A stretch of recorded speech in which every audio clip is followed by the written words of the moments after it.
Uh, what do you think about Ryan Garcia? Is he for real? I saw his fight with Duno, who's Sandman, and Yeah. I went to JC before the fight. They were confident. He's for real, for sure. He reminds me of a younger Oscar De La Hoya. He's got those flashy left hooks, and he's got so much power. And he's a salesman. He gets on Instagram, he Yeah. gets on places, and he pumps himself up. Um, he's young at the moment, so he's just a young kid. They've got to pull it back a bit, I feel, because he is 21. I mean, he's going to be in the sport for the next 10, 15 years. So Yeah. he might be, he's winning fights early and he hasn't really been tested. When he gets someone up against battle-hardened guy that's going to headbutt him or elbow him and he cuts his face and he sees his blood and the guy's coming on, I think he's going to handle it. I think he's a tough kid, but they're the type of challenges he needs before he steps up to fight the real big fights. And he's only young, so let's not rush, because it's easier to be patient and do it slowly and gradually get there rather than rush and then fall back 10 meters and have a loss. Okay. It's going to take to build him up. So I'd say they should be very cautious with him, but he's such an exciting prospect, and he reminds me of Oscar De La Hoya. He could be the next Oscar De La Hoya.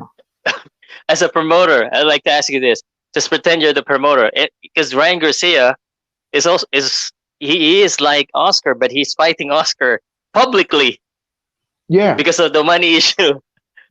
How do you deal with this type of stars that at a young age they know that they're a star and they're already asking for this type of money? Look, as a promoter, you know what fighters bring in.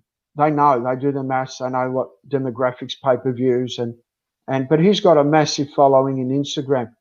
Yeah. That doesn't mean that they're going to buy your fights. A lot of people follow people on Instagram just because they might be girls thinking, oh, he's a guapo, I'm going to follow him. You know what I mean? Yes. They're not going to pay for his fights. So realistically, he might be only having a few people buy his fights. So Oscar's offered him, I think, 200,000 US to fight on one of these coronavirus epidemic cards, and he said that's not the right type of money. Well, he's not a world champion.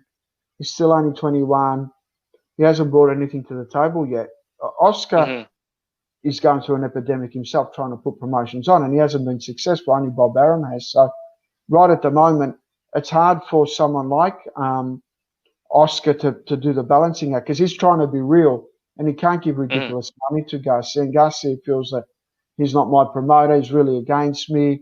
He, doesn't see the big picture.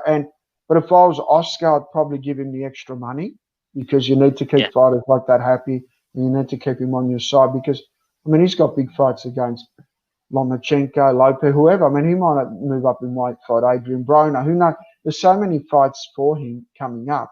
You got to keep the kid happy. If he wants 400,000, double his money, who cares? Oscar's worth 200 million.